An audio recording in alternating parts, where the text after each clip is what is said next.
Breaking news, खतरनाक lumpy virus की entry. Lakhnadon विकासखंड के आदेगांव क्षेत्र में मिले खतरनाक वायरस लंपी से ग्रसित जानवर। गौ सेवा के लिए समर्पित मां शारदे गौ सेवा समिति को जब लंपी वायरस की खबर लगी तो समिति के सदस्य मौके पर पहुंचे, जहां उन्होंने संक्रमित पशुओं की स्थिति देखी, साथ ही पशु चिकित्सालय पर जाकर इस वायरस से निजात एवं सावधानी के उपाय के बारे में चर्चा की। सर और अगल बांधना शुरू कर दिया, नीम का धुआं किया। इस वायरस के बारे में जानकारी है आपको? नहीं जी, हमको नहीं है। और कितनी गायों को है? 2-4-10 गायों को हो गया, जानकारी मिल रही बस्ती में। तो आपने अपनी गाय के लिए क्या उपाय किया? कोई नीम का धुआं करते, उसी से नहलाते हैं और अस्पताल ले जाकर। परहेज क्या किया आपने?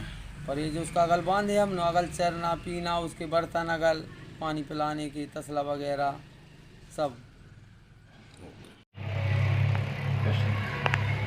सर, ये अभी हमारे क्षेत्र में भी लंपी वायरस प्रवेश कर गया है, जो कि जानवरों के लिए बहुत घातक है जी। तो इसके बारे में आप बताएंगे कि ये क्या है और ये किस तरह से जानवरों में फैलता है? जी, लंपी वायरस एक वायरल डिजीज़ है और इसमें जैसे कि उसके पशुओं के शरीर में थोड़े थोड़े ऐसे गांठ उत्पन्न हो जाते हैं और उसके हल्का बुखार भी रहता है, और जो गांठ है उसकी वो अगर प्रॉपर उसकी देखरेख ना हो पाए तो उससे फूट भी जाते हैं और घाव बन जाते हैं।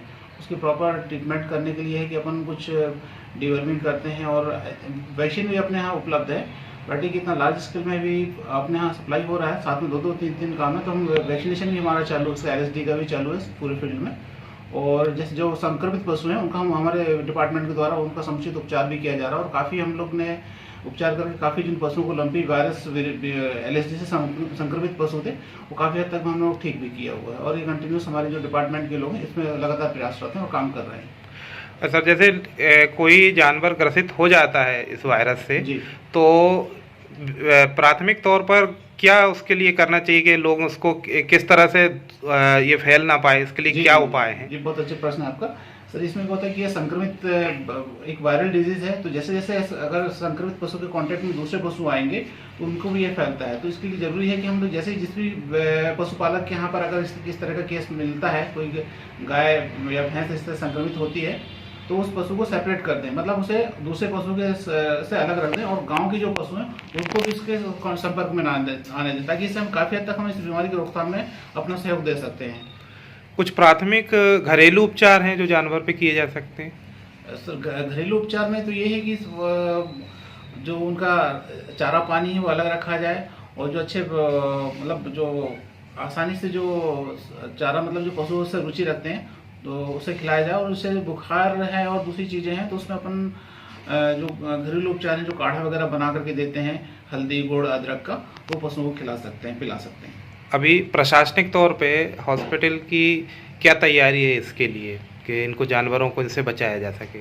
जी, जो वैक्सीनेशन हो रहा है LSD का, वो हमारे पूरे डिपार्टमेंट मतलब पशुपालन विभाग के द्वारा किया जा रहा है। अभी कितना हो चुका है वैक्सीनेशन, किस किस एरिया में हो चुका है? जी, अभी जैसे जहाँ पर जैसे इसकी प्राथमिकता के आधार पे जहाँ पर भी हमको जो संक्रमण हमको देखने मिल रहा है, उस जगह पर हम लोग प्राथमिकता के तौर पर सबसे पहले वहाँ पर टीकाकरण कर रहे हैं। तो अभी लगभग लखनादौन विकासखंड में हम लोग 3000 वैक्सीनेशन कर चुके हैं। अच्छा, और जैसे संक्रमित पशु दिखता है तो कुछ ऐसा आपकी तरफ से हेल्पलाइन नंबर या कुछ ऐसा जारी किया जिससे वो जानकारी प्राप्त कर सकें या उसका कुछ बेसिक उपचार कर सकें?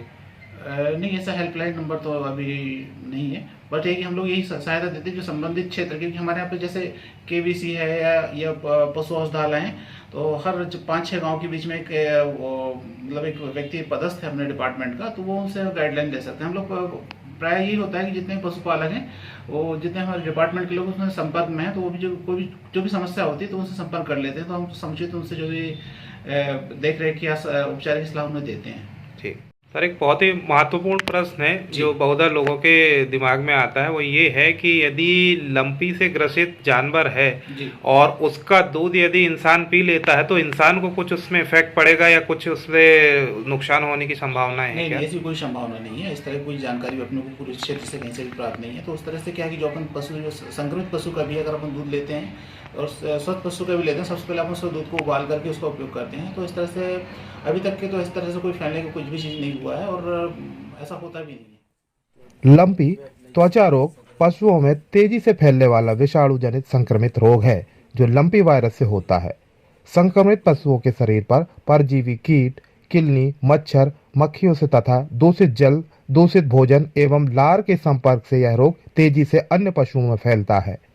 रोग के प्रमुख लक्षण: संक्रमित पशु को हल्का बुखार होना, मुंह से अत्यधिक लार तथा आंखों एवं नाक से पानी बहना, पशुओं में लिम्फ नोड्स तथा पैरों में सूजन, दुग्ध उत्पादन में गिरावट, गर्भित पशुओं में गर्भपात एवं कभी कभी पशुओं की मृत्यु होना, पशु के शरीर पर त्वचा में बड़ी संख्या में 2 से 5 सेंटीमीटर आकार के कठोर गठाने बन जाना। मां शारदे गौ सेवा समिति आपसे अनुरोध करती है कि अपने पशुओं की उचित देखभाल करें एवं लंपी रोग के थोड़े बहुत भी लक्षण दिखने पर निकटतम पशु चिकित्सालय से संपर्क करें एवं पशुओं को घातक लंपी रोग से बचाएं। धन्यवाद।